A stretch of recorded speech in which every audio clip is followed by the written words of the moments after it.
Every news alert in 2024 seemed to bring new questions. But fear not, because Lawfare has answers. It's time for our annual Ask Us Anything podcast, an opportunity for you to ask Lawfare this year's most burning questions. You can submit your question by leaving a voicemail at 202-743-5831, or by sending a recording of yourself asking your question to askusanythinglawfare@gmail.com. I'd say that President Trump succeeded in destroying Palestinian expectations in his first term. I think that the concept that they would go back and boycott because they don't like the starting point would not only be disastrous for their long-term relations with America, but disastrous for their relationships with the rest of the region. It's the Lawfare podcast. I'm Scott R. Anderson with Joel Braunold, Managing Director at the S. Daniel Abraham Center for Middle East Peace. What are you going to do? Like 70% of the country doesn't want you to settle Gaza. Okay? So even if the Trump administration is like, go forward and settle, 70% of the country doesn't want you to do that. It's cold, it's winter now, lots of people need food and aid. Are you really going to take on the entire costs of that yourself? Because the Trump administration isn't going to be paying for it. And the Arab world has told you they'll only pay for it if there's a political pathway forward. Today, we're discussing what Donald Trump's return to the White House may mean for the future of the Israeli-Palestinian conflict. So, Joel, the last time we got together for what has now become, I think, a really useful series of podcasts, hopefully we'll be able to keep going in the years to come that we have to talk about this stuff. We're living in a really different world. We were living in the Biden administration pre-election at that point, a challenging one, a situation where the Israeli-Palestinian conflict had skyrocketed, probably contrary to the wishes of people in the administration, to the front of newspapers for the prior year, has consumed a huge amount of political attention and oxygen domestically and internationally on a lot of fronts. And now the whole trajectory is potentially changing. We have a new White House coming in, new boss, same as the old boss, a return to the Trump administration, whose policies themselves were a major, major departure from a lot of longstanding elements of U.S. bipartisan policy towards the Israeli-Palestinian conflict that had persisted up through 2016, some of which Biden reverted back to on, many of which he kind of left in place. So let's start with this. What do we know just from what they've said during the election, since the election, and the few weeks we've had a full-time transition? What do we know about how this Trump team, the new Trump administration, Trump 47, thinks about the Israeli-Palestinian conflict and is approaching it? Or is there a lot more black box there that we're dealing with as opposed to kind of known policy platform? Firstly, Scott, it's great to join you on the fourth of our hopefully long-going series of conversations. And I think it's important to say at the top, everything I'm about to say is conjecture because no one knows. And I think people who deterministically tell you they know exactly what the second Trump administration term will be vis-a-vis the Israeli-Palestinian conflict is wrong, because I don't think we know. If we listen to President Trump on the campaign trail, he very much, like many things in his policy, personalized it. If I had been in charge, October 7th wouldn't have happened. Hamas wouldn't have disrespected me as such, and this and that. And for much of his policy in his first term and his second, President Trump puts himself as the deal maker in chief for America. And he does personalize many of America's foreign policy to his personality and his personal relationships with foreign leaders. And despite that being ridiculed by much of the DC foreign policy establishment, President Trump and his team just don't care. And more importantly, the world doesn't care about the ridicule. They'll deal with who the president is. And if President Trump wishes to deal through personal relationships, they will adapt in order to make that work. And the Constitution really gives the president significant, if not absolute, say over foreign policy anyway. So if he wants to run it through his personal relationships, that's his prerogative and that's his duty to carry out. So I think that's the first thing. I think the second thing to point out that's very interesting is that if you look at the announcements, firstly, who did he announce when? In his first week, before he even announced his Secretary of State officially, President Trump announced Steve Witkoff, his best friend, as his Mideast envoy before anyone else. So as someone who has been calling for the past year for the Biden administration to create a presidential level envoy, I am delighted that President Trump has done so. I think you can't have everyone doing everything because, in fact, that means no one's doing anything. And I think that centralizing this with one person is extremely smart. And for the president to have someone who is, Nikki Haley said it's his best friend. President Trump clearly has a lot of personal relationships with Steve Witkoff, and he's going to be the Mideast envoy. And this is clearly a job he wanted. And when you're appointed to be an envoy, your job is to deliver.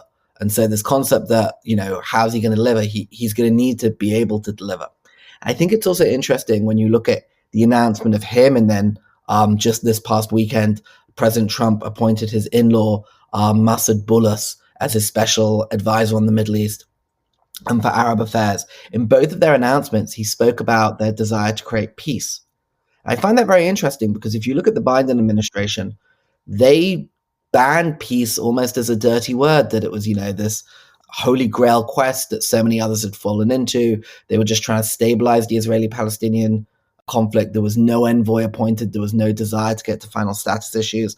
The foreign policy establishment pleaded with the Biden administration at the beginning of the term to deprioritize the Israeli-Palestinian conflict, and they did. And even after October 7th, there was no big vision of how to get out of this. There was this sort of chasing after the Saudi normalization deal that, according to Reuters, is officially no longer happening, at least as a treaty. But President Trump has put the word peace fundamentally back into both appointments, and I think that is also notable.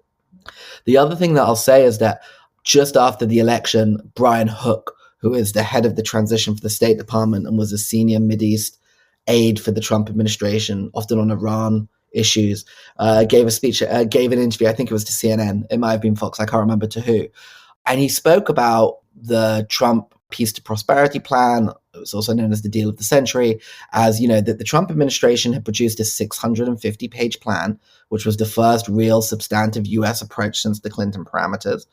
The Prime Minister Netanyahu had said yes, but when it had been published, the Palestinians were boycotting the administration at that point after the move of the embassy to Jerusalem and had not commented. And Brian Hook was like, look, we can start here and we can look at this as a place to begin. And he criticized the Biden administration for not producing their own plan. And the Trump administration has some paper on which to start with. It's not like a tabula rasa.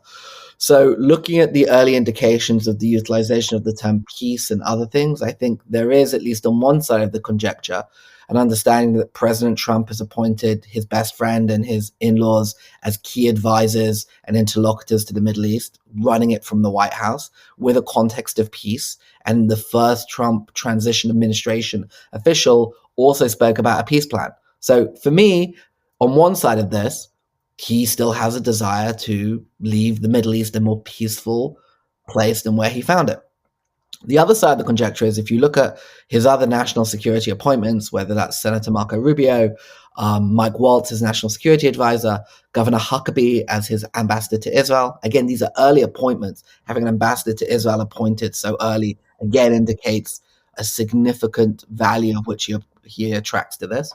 They are long-term skeptics of the concept of a Palestinian state and other parts. And so you could read into the other side of the conjecture and say, well, President Trump could continue ripping up traditional U.S. foreign policy perspectives when it comes to the Palestinians, and, it could lead to annexation. Governor Huckabee has been personally an advocate of annexation, though I find it very interesting in all of his interviews since his announcement of his nomination. Governor Huckabee has been extremely clear that he is not setting policy, unlike his predecessor, Ambassador Friedman, but he will be implementing policy, whatever the president tells him to do. And he also gave a very interesting interview with Joel Rosenberg, a prominent evangelical who's based in Jerusalem, where while he was critical to the Palestinian Authority, he was very positive when it comes to Palestinians and the roles of Christians, Muslims, and Jews living together in the Holy Land, and really demonstrating that he didn't personally have an animosity to individual Palestinians. So how do you take all of this together? I think that this could be an administration that truly prioritizes getting to some sort of Israeli-Palestinian pact and moving that on as a anchoring force to grow the Abraham Accords. Or it could just be, we'll do whatever the Israelis want and we'll find some way to get the Arab world to swallow it. And I don't know which way it's going to go. I don't think anyone does, but I do think that both of those possibilities are definitely very much up there. And the last thing I'll say, Scott, and again in the world of conjecture, it's interesting who's not there as much as who is there. So one prominent name that I think many people thought might come back was Ambassador David Friedman, who not only was a very prominent policy maker, I think we should all say when reading the wrap-ups in the books of during the first Trump term, but he himself has now become a skeptic of the deal of the century, saying that October 7th changed everything and we can no longer offer the Palestinians a state, but it has to be more of a Puerto Rico type citizenship and sort of move towards annexation. I find it interesting because Ambassador Friedman, as of yet, has not received an appointment. He was not the UN ambassador. That went to Elise Stefanik. He was not the envoy. That went to Steve Witkoff. And he didn't get back his old job as ambassador to Israel. And why he's not there could be a million reasons that none of us know about that have nothing to do with what indication the policy is. Or it could be a policy indication that the most prominent advocate of annexation in Trump world didn't receive an appointment.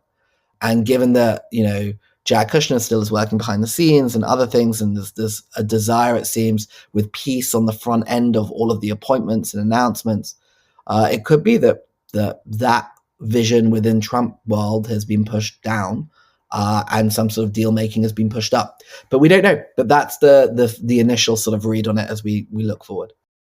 Let me dig deeper on one part of that. 'Cause as you noted, Friedman's absence is notable, and Kushner's official absence is kind of notable. But I was curious to see you frame as potentially working in the background. Obviously, this issue set was a major Kushner priority in his kind of floating portfolio in the first Trump White House. We know he was very directly engaged, and particularly in the Trump administration peace plan, probably its key architect, its key author, or at least one of them. Do we have a sense that he's staying engaged generally, and in particular on this issue set, despite being outside of the White House in any official capacity? Or is his absence going to create another bit of a lack of continuity with the first administration's term? Look, I think President Trump values his family, both because I think he values their talents and also from a loyalty perspective. I think he feels, so I can't imagine, even should he not have an official role, that he would be completely out of giving Massoud or Steve Witkoff or anyone his advice and guidance. Also, his day-to-day job is he runs an investment house that has Saudi and UAE significant investments that plays in the Middle East. So my assumption should be that he will in some way, even should it not be in a formal US policy way, be involved with some of the key interlocutors, seeing as he manages significant wealth from those places when it comes vis-a-vis to the Middle East. So I would assume he's going to be involved in some method, but maybe not. Again, we're in sort of conjecture world. But I will say two important things. Number one, if you've appointed a Mideast envoy as your personal envoy, and you've appointed also a Mideast advisor as your personal advisor, it strikes me that the Mideast, at least this particular part of it, is being run out of the White House. So I don't see this being run out of state. I don't see this being run out, arguably even of the NSC. I think it's being run out of these two individuals who are directly advising and are envoying for the president. And that's how the structure is going to be. And it takes me, I was listening to the Unholy podcast, which is a cool podcast that Yonette Levy and Jonathan Friedland from The Guardian do. And they had Tom Friedman on, I think, 2 weeks ago. And he made some bizarre points saying, this policy is not going to be run by the president's best friend or his in-laws. The most important person is whoever the head of the Mideast desk at the NSC is. I'm like, I couldn't disagree more. I think everything about President Trump has indicated to you that if he's appointed his best friend to be the Mideast envoy, that is the address. If he's appointed his in-law to be his Mideast advisor, that is the address. It is very clear that's the address because the president has told you that is the address.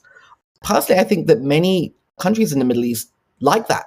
I think that they will find that familiar in terms of how many countries inside the Middle East make decisions, and they're very comfortable with that. And so I don't think there's anything but great. Okay, now we know, and let's start working. So we had a couple of key policies that came out of the first Trump administration in regard to the conflict. I think it's worth revisiting these and thinking about, what their legacy is and their continuing relevance. One, which I think we can do away relatively quickly, is the Jerusalem move, right? Recognizing Jerusalem as the capital of Israel. Mm-hmm. Although the Trump administration's statement and actual recognition regarding this is a little cagier than that. There's a little more points of continuity. I wrote a piece about this way back in 2017, early 2018, that pointed this out, and I think it's borne true. It's not as sharp a 180 as it kind of seemed at one point, as they tried to make it seem. But nonetheless, there was this big shift. The Biden administration notably hasn't changed that or really reversed it. We saw positions on the Golan Heights change, maybe the West Bank change, and other than a kind of fairly low-key repudiation of a West Bank position where the Trump administration had kind of reversed a long-standing legal opinion saying these are settlements of the West Bank are presumptively illegal. But again, hadn't released a new legal opinion. We don't know where they think the line actually is. The Biden administration said, well, no, we assume they are illegal, but we're not sure exactly where the line is, how much continuity there is or isn't there. Most of these policies seem to survive the Biden administration, right? And they're kind of the new American norm. Then we have the peace plan. Peace plan is kind of a weird document. A lot of fanfare, months leading up to it, years leading up to it. Talk about it forever. We're working on it. We're developing it. Kushner and his team. And then it drops in, I think, February 2020, January, February 2020, and quickly falls into like kind of a dead silence, as I recall it, because relationship with the Palestinians were at such a low point. There didn't seem to be much receptivity, and then got kind of washed away by the pandemic because the oxygen got sucked out of the room by another global crisis. Does that plan have legs? Does it have fans? Has it aged well in people's eyes, or to the point that it can be a starting point for something as a possibility as you kind of teed up? Or is it really just an adjustment of history? I will admit, I have not gone to revisit it since it dropped. And I don't know many other people who have either, but maybe it's got more in there that can be built upon than I'm giving it credit for. It's a really interesting question. So let's try and remember what happened when the plan dropped. So you had the investment conference in Manara, Bahrain, which was the economic part of the Peace to Prosperity plan, which was the first revealing. This predated the Abraham Accords. And then the second part of the plan was the political section that dropped a few months later. And as you said, Israel kept going through elections. And that was a real debilitator, because how could you move this forward? Like, the prime minister was supposed to arrive in Manara, and that was going to be like his first trip to Bahrain. But there were so many different internal elements that kept slowing this up. There were pieces around the plan saying, it's valid for 4 years, and if the Palestinians don't come back, then it's off the table. So there were pieces of this that were very time orientated for why it dropped. But fundamentally, the job that Jared Kushner and the team around him, Jason Greenblatt, others, Ari Berkovitz, they were all trying to deal with the fact that the Clinton parameters they felt were just not fit for purpose anymore. And one of the sad realities is that if you speak to most people who work on the conflict, the concept of hermeneutic separation based on Clinton parameters hasn't been relevant for a long time. Like, there's been so much ink spilt on every part of the final status issues. But I think most people on the ground were like, the populations aren't there anymore. So what do you do? And there had been no updating. And so the first thing is that the Trump plan was the first, what they felt, reasonable attempt to update them. And it breached basically every one of the Palestinian red lines. But it preserved the concept that at the end of the day, they would have a state. What kind of state? Where was the land? All the other things, it was below their de minimis at the time. And the process leading up to it, the embassy move, the other things, had humiliated the Palestinians to the extent that they couldn't turn around and just re-engage with the Trump administration. And so what happened was that the Prime Minister Netanyahu, said yes, but, and the Palestinians didn't say anything at the time. But what was interesting is that the religious right in Israel rejected the Trump plan. They said under no circumstances. It broke their eschatological objections to giving up permanency of the land. And they said no. And when you look today, there was actually an article in Israel Hayom with some Likud MKs saying we have until inauguration to make sure that the Trump plan is not the starting point. Because if that is the starting point, it can only get worse for us. And they weren't happy with that, where that was. And if everything changes after October 7th, and we need to delete the possibility of a Palestinian state, we need to start now and start taking actions to be able to delete it to start now. So that's one piece of it. On the Palestinian side, we've also seen an inversion. The Palestinians are no longer boycotting President Trump.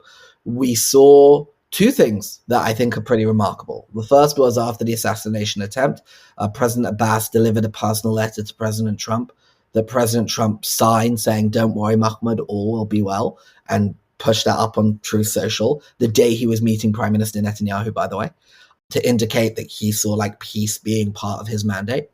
And the second is there's been a phone call post the election between President Abbas and President Trump that, according to reports, Masad Bolas, his now Mideast advisor, who's his in-law, facilitated.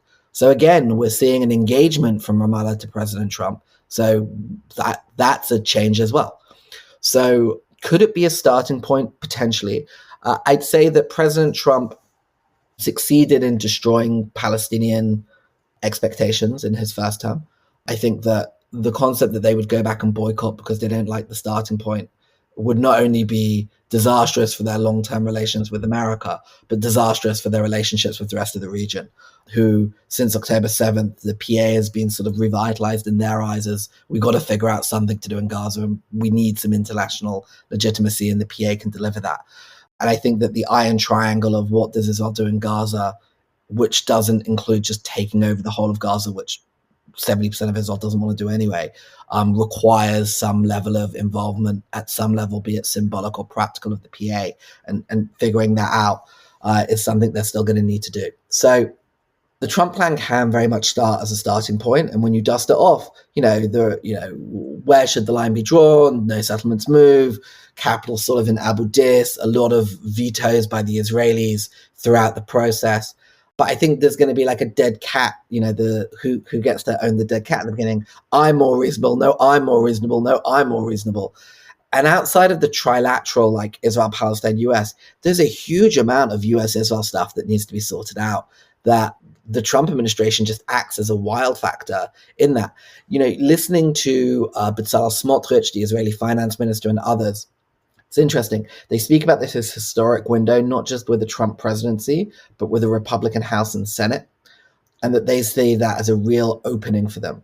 I think that if that's on one side of the equation, you've got Riyadh, Ankara, Abu Dhabi, Rabat, all on the other side of that equation, who are all very close with President Trump and his team for various different reasons, pushing back on the other side, saying the region can't take an annexation or the destruction of the Palestinian national aspirations at this point in time.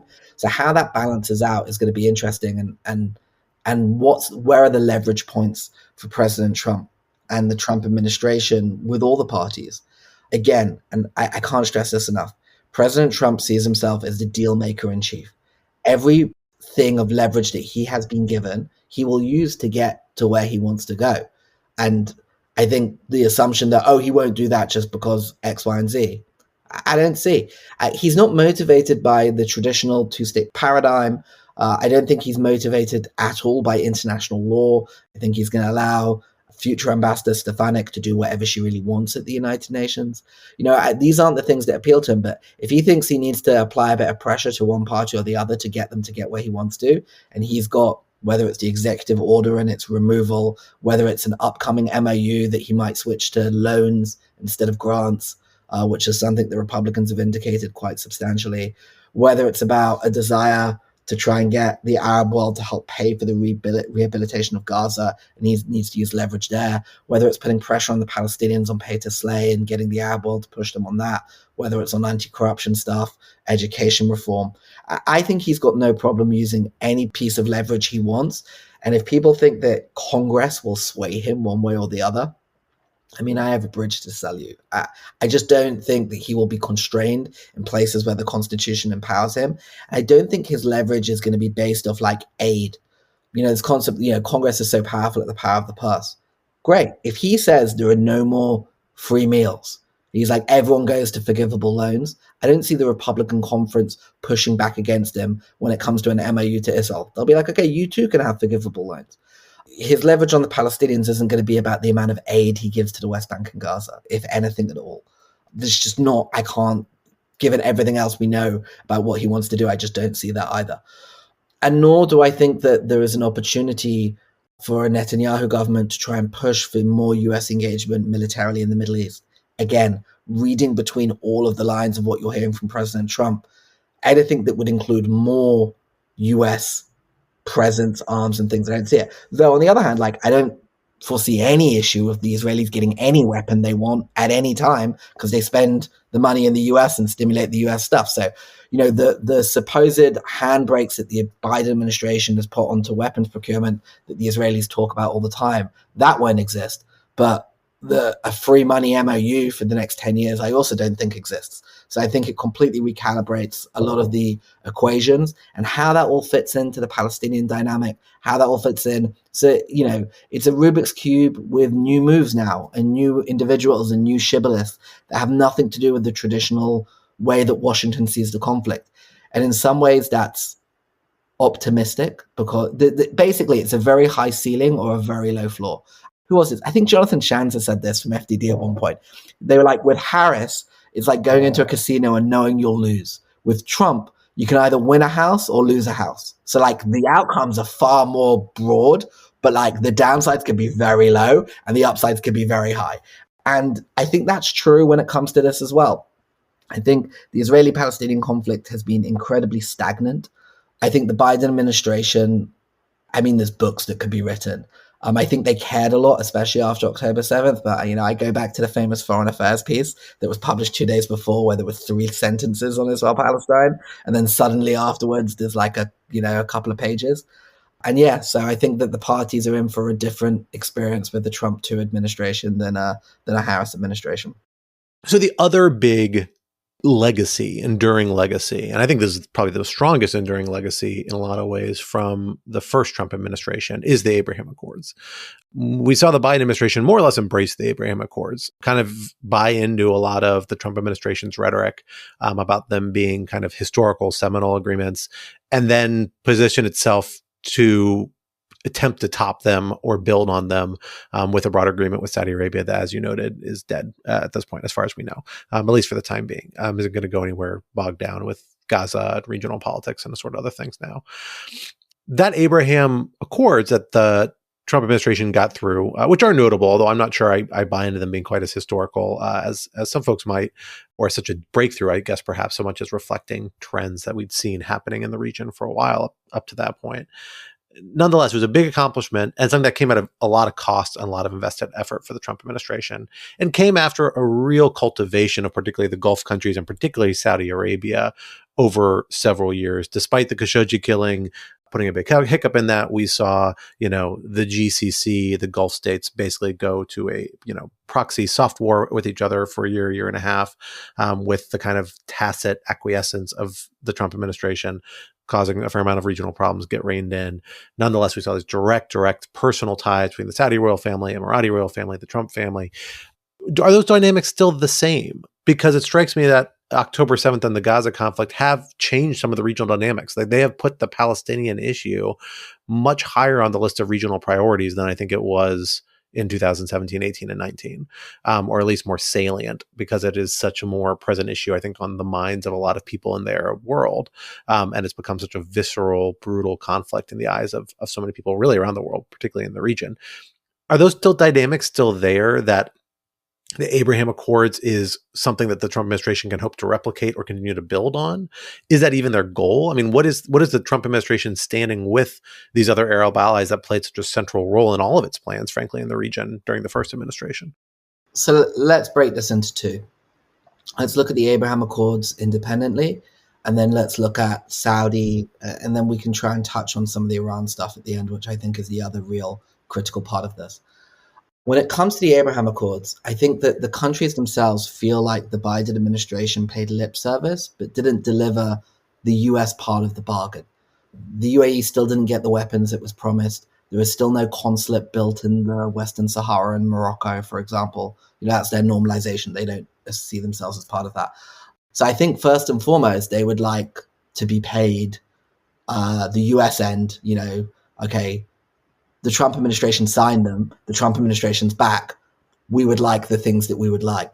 I also think it is notable in both Morocco, Bahrain, and the UAE sense, the normalization has survived the Gaza war, which is not for nothing. And, they might not have been, depending on how people saw the Abraham Accords and what they were and what they weren't, that it is a historic achievement. Whether that's the way you'll get to peace or not is, again, conjecture to see what happens over the next 4 years. But they have survived formal relations of one of the most significant, if not the most significant, Israeli-Palestinian war we've seen in history. And given that, I think the durability of them is something to remark upon. It is a remarkable event that they have continued. The ambassadors have not been recalled, right? Look at the Egyptian and Jordanian ambassadors or the Turkish ambassadors being recalled every 4 minutes. These have not. And I think that is important. I don't think that should be poo-pooed or left. Like, something worked there that hasn't worked elsewhere, and why? And maybe it is because it was not dependent on peace between Israelis and Palestinians. But maybe annexation pushes it too far, or maybe it's not. Like, these are sort of things that, if we're going to be honest and we need to examine new things versus old things, the durability of the UAE and the Moroccan and the Bahraini relations with Israel seems to be stronger from purely just, did you recall your ambassadors or not, than others. Now, also, they haven't fought wars with Israel. The Turkish example is a little bit different, but compared to Egypt and Jordan. Also, the Egyptians and Jordanians have direct existential interests in the creation of a two-state solution in a way that these countries don't. And so the durability is different, just given their own existential angsts on it. But I think first and foremost, those countries will be looking for the US to fulfill their end of the commitments of what the Abraham Accords were. And I do think that there is an opportunity to build upon them. And it will be a test of the thesis of outside in rather than inside out when it comes to Israel-Palestine. Do the outside in work? So, can you now, once the Abraham Accords have been stabilized, now utilize them to help move some of the building blocks of an Israeli-Palestinian deal, whereas before they were blocked? And it's here that over the past 4 years, again, Ramallah's engagement with Morocco, there was a call between President Abbas and the King of Morocco, their willingness to even engage with Saudi, sending Hussein Sheikh and others to Riyadh to participate in these conversations about Israel-Saudi normalization. They're engaging rather than boycotting. And again, I think one of the biggest differences in the second Trump administration is Ramallah right-sizing their expectations and therefore reacting rather than trying to be. Now, that doesn't mean you can just crush them completely and they'll just do anything that you want. They realize they have some demands, but if those demands are within the realms of possibility, I think that there's an opportunity there and things that potentially can move forward. When it comes to Saudi, I find it interesting that Riyadh basically told Reuters that a deal's off the table and we'll settle for something smaller. And I'll remind everyone listening that the reason that Riyadh wanted a treaty had nothing to do with Joe Biden and everything to do with Donald Trump. The schism in the Saudi national security doctrine was when they were attacked by Houthis, and the drones took out a significant portion of the oil production in 2018. Trump was like, all right, that's really bad, but you're on your own. And for them, they were like, well, this doesn't work for us. And so they wanted to create a treaty. And then if they could wind that into normalization with Israel, that being the cost to move on, that would be great. And I don't think that's changed. So if they can find a way to do that, and maybe it's about big power competition with Russia and China and others in order to make that case, I think they will. But the reason they wanted a treaty obligation was because they recognized a weakness that they could be facing of the capriciousness of whoever's in the White House, whether they were secure and safe or not. I think that you've seen several Saudi moves, the detente with Iran that's sort of somewhat guaranteed by China and others, all to try and sort of give themselves options. But now that Trump's back, it'll be interesting to see how the Saudis play it. But since the election, I've got to be honest, listening to the Crown Prince's statements about genocide in Gaza, really heavily anchoring towards closer of an API where they weren't there before the war in Gaza.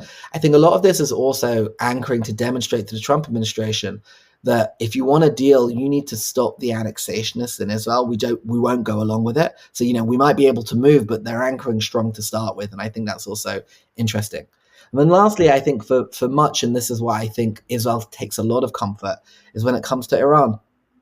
I think when you look at the appointees around President Trump, whether it's Senator Rubio, Mike Waltz, Mr. Bassett, who's the new Treasury Secretary, who's like, we need to make Iran broke again. I think there's a very significant national security strategy to go back to a maximum pressure on Iran to try and limit their regional influence. President Trump is not for regime change. He and others in his orbit have made that very clear, but they also have no problem sanctioning to death the Iranians if they need to in order to try and limit their activity. And I think that will be something that Jerusalem will find very comforting. But we're already seeing in this period, this lame duck period, so many shifts in the Middle East. What's going on in Syria this week? Will the ceasefire in Lebanon hold? We're seeing it already starting to really get smacked around, and we're only on day 4 or day 3. So there are all of these different things. But I think the other big question when it comes to the Abraham Accords and everything else is going to be like, as we move, please God, to an end of the war in Gaza, and we then look to the West Bank, like, what is it? And I think those policy horizons will dictate so much of this. So let's pivot to a couple of these key issue areas and key zones of conflict, of which I think there are 3 really worth zooming in on. The first, which is really 2, but I think we can bring them together for the sake of this conversation because we're talking about on a high level, are Lebanon and Syria. Conflicts that are inherently related, even though they're really being engaged very differently by Israel at this point. We know Trump came into the election saying, having by all reports told Netanyahu, I want, Lebanon conflict over by the end of the year. Similar things about Gaza as well. And we've seen some sort of delivery about this ceasefire, which is maybe holding, maybe not, but at least in place. President Biden took very public credit for it to some extent, along with his advisors. Incoming President Trump, I suspect, did. I didn't hear anything about it, but I suspect he took some credit for it as well, because he'd been calling for it.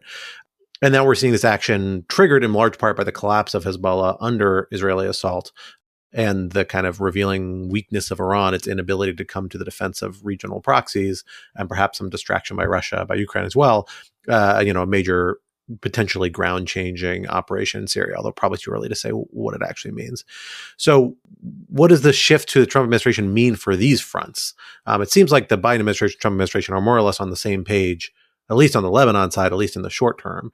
The medium to long terms, Trump has a very complicated history with Syria, at least. So do we have a sense about how that's likely to fit into this conflict and these dynamics? It's a great question. And again, it's all conjecture. When you look at President Trump's declarations, what he said on the campaign trail and other things, he doesn't want the US involved in foreign wars. Why should our troops be in harm's way? So I think any suggestion from the Pentagon that we need to put more troops in places, I think will be met with abject rejection. So it's about our allies doing more. I also think that from what I understand, President Erdogan and President Trump had a very close relationship on a personal level. They got on very well. I can imagine the Turkish-US relation being very critical to the Syria question. And in the end, if it hurts Chinese interests, it'll be interesting. But when it comes to Syria, I wouldn't underestimate the role of the Ukraine conflict in this. President Trump has been very vocal about trying to end that conflict and just finish it. I think that should it finish in a way that helps rebuild Russian-US relations in some manner, then I think the opportunities in Syria are slightly different, given a more positive relationship between the Kremlin and the White House, versus if Russia is playing a spoiler role. Russia at the moment is incredibly weak, and therefore you might be able to dictate terms in multiple places. But I think the linkage of these fronts is something that Mideast countries are going to think about quite heavily, about what does this look like. And when it comes to Lebanon, again, President Trump wants peace. He does not want war. So the more that can be done before he gets there, the better it is. And he'll take credit saying they settled because they knew I was coming. He also wants US hostages out of Gaza. He wants them out, and he will demand those.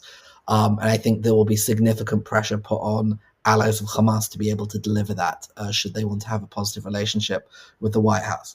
So I'd start there on the northern front. I just think he's why are you still fighting?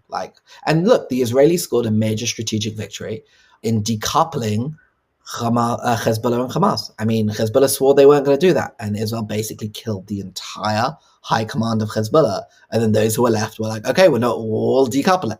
Look, that is a huge strategic victory, though publicly it was sold in Israel that, it will be a total victory in the north, and what does that look like, and Hezbollah won't exist anymore. That's not realistic, but the decoupling is pretty impressive, and the massive degradement. And now the question is, will the ceasefire hold if they feel like Hezbollah is breaking it, and the Israelis need to demonstrate that they will not allow an international agreement to prevent them from enabling Hezbollah to rearm, and if that requires them to rip up the agreement to demonstrate they're serious, I think that's what they'll do.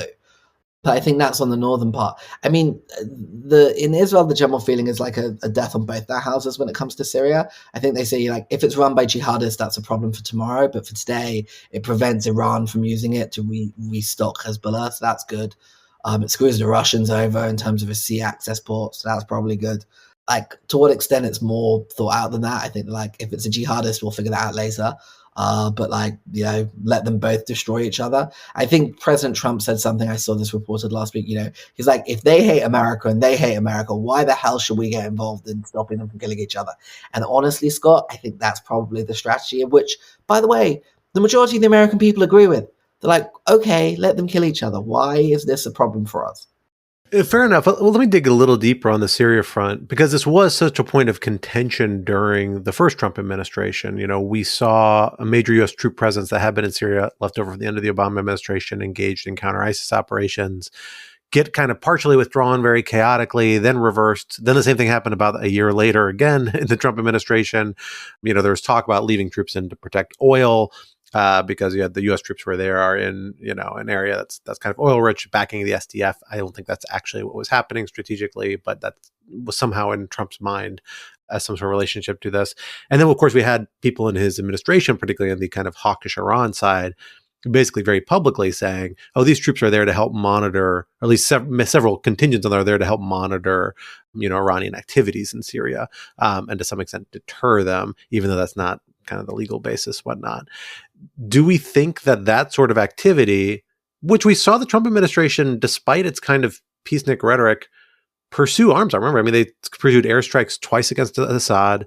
We saw the Trump administration is the one initiating a lot of military action against Wagner Group, against the Assad regime forces, where they threatened U.S. and U.S. allies. In a lot of ways, they escalated the Syria conflict. Was that a product of, you know, the effort to wind down the ISIS operations? Do we not see much of a revival here?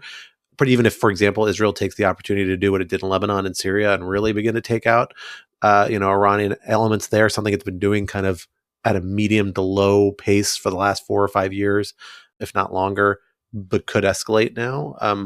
That's the one part that to me is a big wild card, because their history in Syria is messy. I think it is a wild card, and if you look at his national security picks, you know, Pete Hothvar, like, I don't know what his policy is towards Syria. I don't think anyone does. I think Mike Waltz has a very strong view of the world. I think Marco Rubio does as well. But I think they're dealing with a president who really does not see the value in sending US troops or arms anywhere. Will they allow Israel to have a free hand and sell them the weapons to do that? Absolutely. I think, and this goes back to, you know, bring it back to the Israeli arena. The concept of hold me back, I don't see the Trump administration. They'll be like, do whatever the hell you want. I don't care. Like, knock yourself out. Just don't rely on us. Like, we'll sell you whatever you want. You want bunker busters? I'll sell you bunker busters. You want this? I'll sell you this. I just don't foresee a world in which the Trump administration has a vision of like that part of the Middle East. And they're like, yeah, there are no US allies there. Do they care about Lebanon? Do they care about Syria? No. Like, so like what? But when it comes to like US allies, like UAE, Qatar, Saudi, Morocco, like places where there's a valued investiture that really makes a difference for them, that's where I think they care and like how they can shape it. So again, like, I don't think that Israel's freedom of action in the region will be limited by any way, shape or form by the Trump administration. I just don't think they could also rely on the Trump administration to join them in airstrikes. It would need to be something very specific and particular, but I don't know what that would look like, and I'm not sure what it is. And again, this is all conjecture. Again, it could be very different, but there's nothing about the Trump administration that makes me think like they have a grand plan for Syria. I think he's just like, why should I care about Syria?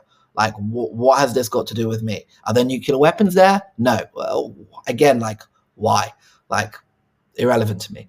And so I think there's a feeling maybe there.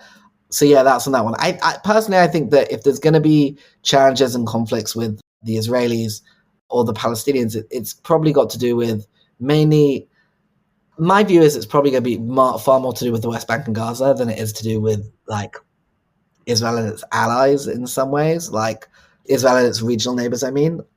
And that's because the same problem set exists regardless if it's Biden or Trump. So like, you look at Gaza and you're like, okay, what are you going to do? Like 70% of the country doesn't want you to settle Gaza. Okay, so even if the Trump administration is like, go forward and settle, 70% of the country doesn't want you to do that. It's cold, it's winter now, lots of people need food and aid. Are you really going to take on the entire costs of that yourself? Because the Trump administration isn't going to be paying for it. And the Arab world has told you they'll only pay for it if there's a political pathway forward. So I don't really know where the Israelis go there. When it comes to the West Bank, again, it's the same question. There's a part of the coalition that sees this as a historic opportunity to collapse the Palestinian authority, and in doing so collapse the Palestinian cause. But then they'll have to take over the territory. And then what does that look like for US allies elsewhere? The concept of peace, which President Trump tweets a lot about. These are the sort of things where I'm like, I could see a problem, because in many ways the prime minister has always had, well, the Americans are holding us back. The Americans are holding us back. What happens when the Americans aren't holding you back? What does that look like? Does that mean that the Smotrich Ben Gvir crowd really take primacy?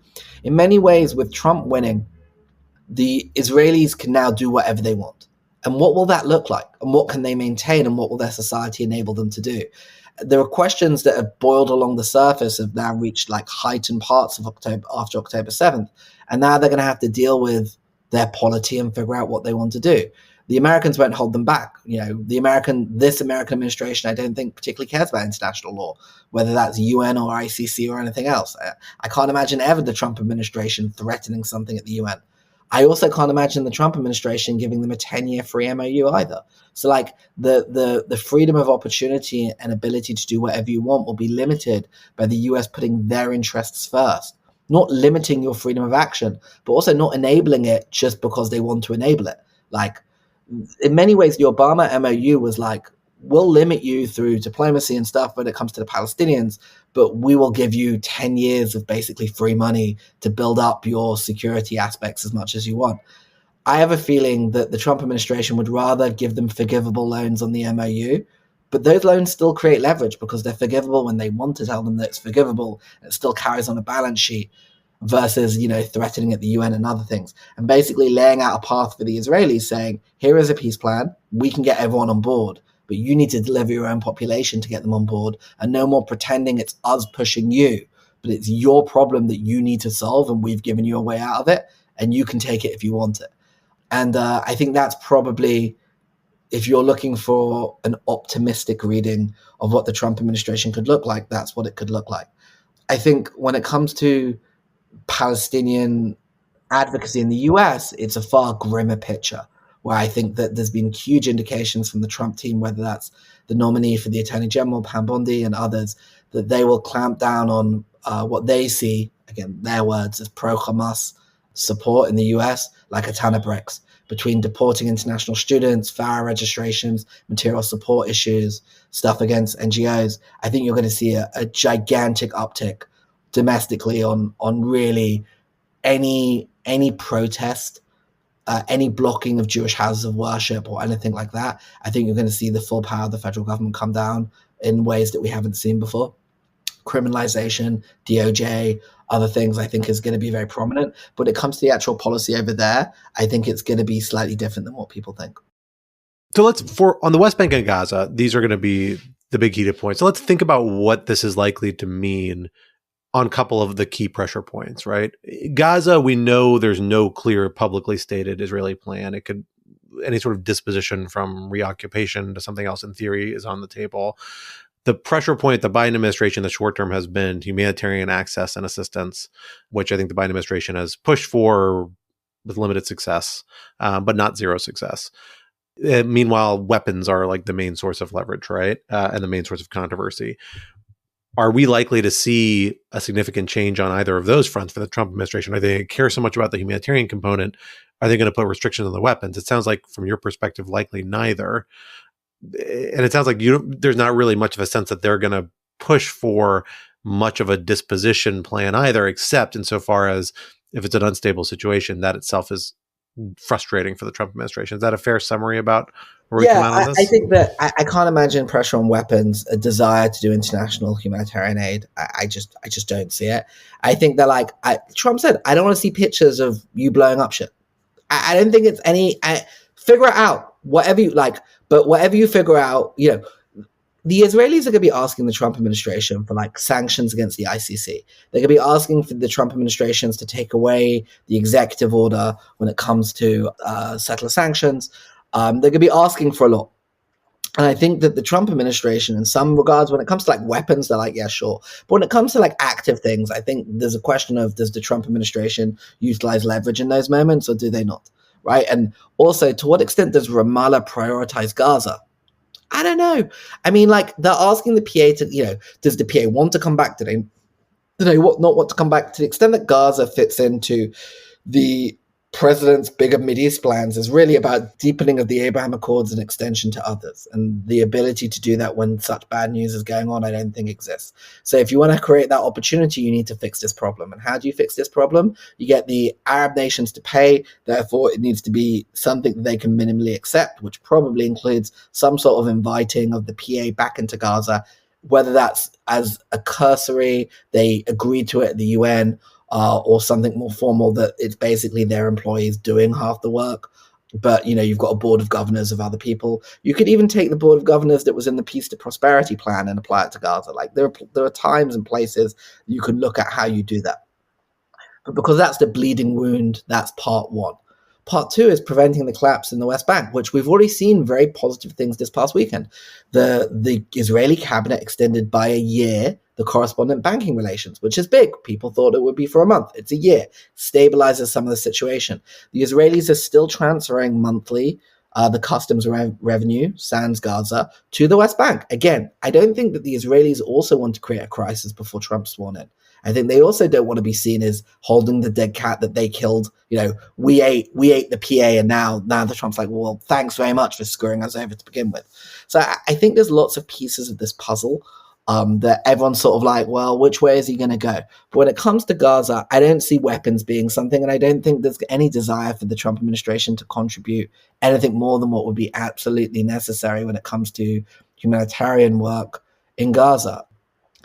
On the ICC stuff as well, I think you've already seen through Biden, the French, the Greeks, like lots of Western countries have reversed themselves about the concept of sovereign immunity, at least while someone's a head of state. And I could imagine the Trump administration would delight in taking a hammer to the ICC because it's a multilateral enforcement institution, which goes completely against the construct of America first. And also doing that to help Putin in order to try and get a better end of the war in the Ukraine. So there are some things that I think directly apply to West Bank Gaza and some things that are just global issues of import for them. But these are all pieces of this complex puzzle, but none of them shine by themselves. I suppose the best way of saying this, because I keep talking around this, is the Democrats cared about Gaza more, wanted a deal in Gaza and wanted something to happen because for them, they needed it more than the Israelis did in many ways. I think the Trump administration, frankly, won't care. And that means that the Israelis are on the hook for it. Because if the Americans are constantly trying to say, we've got to solve this, we've got to solve this, we've got to solve this, then you're like, okay, it's American pressure that's forcing us to do this and that. If the Americans like, do what the hell you want, just get it off my TV screens. And don't bother me with this. I'll sell you whatever you want, just shush. Like I've got other things I've got to get on with. It puts the onus on the Israelis. It is controversial about what Israel should do inside of Israel when it comes to Gaza. There is not agreement. And they're going to have to make decisions, and that's going to be tough, and that's going to test the coalition. In addition to all of the internal Israeli pressures when it comes to conscription, conscripts have been at war for like 255 days plus at this point, right? Like, there's a point of exhaustion, and like what happens there. So all of those like aspects of the conflict will be far stronger leverage points, in my view, than anything that a Trump administration would create. So the big part of the picture, then, the big kind of pain point, more than anything in the medium to long term, is the West Bank. And this is what kind of people have been saying for years, right? Like we're on a slow boil crisis, and Gaza in some way is a big, tragic distraction from the long-term, more politically challenging situation of the West Bank. You've laid out a lot of these kind of short-term plan change were likely to change. Sanctions against settlers likely to go away, be substantially reduced. A lot of Biden administration rhetoric around West Bank likely to be ratcheted back. We know the Trump administration already had a more generous view of settlements than the Biden administration claims to, although maybe not substantively, like wildly different. What does it really mean in the medium to long term? I mean, that is where the annexation word comes in, right? That's where we're really talking about is West Bank and East Jerusalem. And that's kind of the ultimate question. I mean, is that what Smotrich and others are saying when we have this opportunity over the next 2 years of a Trump administration, Republican Congress? Is it the idea that we can pursue dramatic changes on the ground that aren't going to immediately compromise our assistance relationship any more than it would be compromised maybe anyway with this Congress, or a relationship generally through managed to the executive branch by the Trump administration? And where are the Trump administration's limits on that, if anything? Because that used to be a point of bipartisan consensus. The idea was the two-state solution was the escape hatch. It's the way that you can have a status quo where the Palestinians don't have full political rights by any stretch of the imagination, because it's a transitory phase to an eventual equal outcome. But you're giving up on that myth if you buy annexation. And is that a step the Trump administration's willing to take, able to take, and that the Israelis are going to take them up on to pursue? So I think that the areas of disagreement are going to come down to two. For many Israelis, they'll tell you October 7th changed everything for us. And, even the concept of a Palestinian state is an anathema right now. I think, and, they point to massive support in the Republican Party and the evangelical spaces as we'll be fine. I think that there's a misreading by the Israeli religious right, and right in general, but the religious right especially, when it comes to the evangelicals. I think that, of course, there is a support that there shouldn't be a Palestinian state in sovereign Yehuda v'Shomron, Judea and Samaria, the West Bank. But there isn't an antagonistic relationship to Palestinians. There is to Palestinian national identity, but the concept of transfer, voluntary immigration, which is the new terminology that Ben-Gvir and Smotrich are pushing, that's not something that appeals to evangelicals. When you look at the Bible conferences, or you look at people who have been doing a lot of work normalizing settlements, and there's been the U.S. Israel Education Alliance, others. It's been a few evangelical groups who have been on this for a while. It's far more of a noble oblige when it comes to Palestinians than it is like an expulsion. These people are bad type thing. Like they need to leave. I think that's going to be a huge point of tension looking ahead. There isn't, the Israelis are going to have to figure out, the Israeli right, who are pushing the death of two states, is going to need to figure out a way of what do you do with these Palestinians. That's why Ambassador Freeman talks about a Puerto Rico model, applying it to U.S. interests, the fact that Puerto Ricans can move to the mainland and vote, whereas Palestinians can't. They could apply for statehood, lots of differences in the model, but it isn't an expulsion modality. I think he's to the left of where the Israeli right is at this point, who are far more comfortable with an expulsion mentality. And I think that's going to be a place where there's going to be tension. And that tension, I think, will also be reflected in the Israeli polity between those who are like, look, we like Palestinian business leaders, we like business, we like economy, we want them to be rich, but not in a way that threatens us, and they should be self-autonomous, self-governing, semi-autonomous zones, whatever, versus those who are like, we need to kick them out. And I think that's going to be a real moment of difference. And how the PA handles that, I think, will be very indicative. So that's one place where I think there will be tension on these particular issues.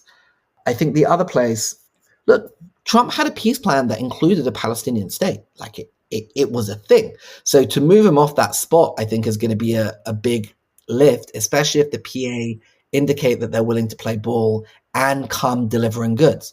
Like if the PA in the first 6 months delivers a deal on prisoner payments that State Department, says is real, and they actually move off paid to slay and they say it's because we respect you, President Trump, they become an investable entity again in many ways in US law and other things. Not in terms of that the US can give money to the PA because the UN and stuff, but in many ways the entire PA strategy has been indicating on international law, and you now have a government being sworn in the United States who that is the worst possible strategy you could apply.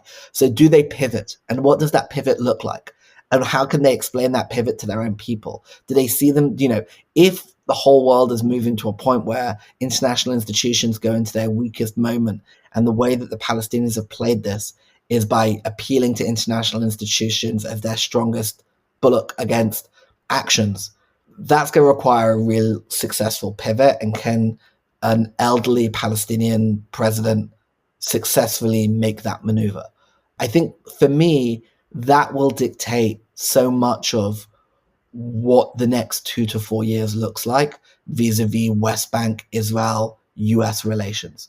If the Palestinians can find themselves becoming essential to the region, the PA in particular, and not antagonizing the Trump administration along the way, whereas pointing out the obstructionists within the Israeli situation that haven't got their ducks in a row about what they could live with, then in many ways they perform a jiu-jitsu flip. But this could all, again, be conjecture, and it's already, this is a done deal, and they're going to annex, and they'll just deal with the fallout. So, like, again, like, are we building mountains on sandcastles, and this isn't it?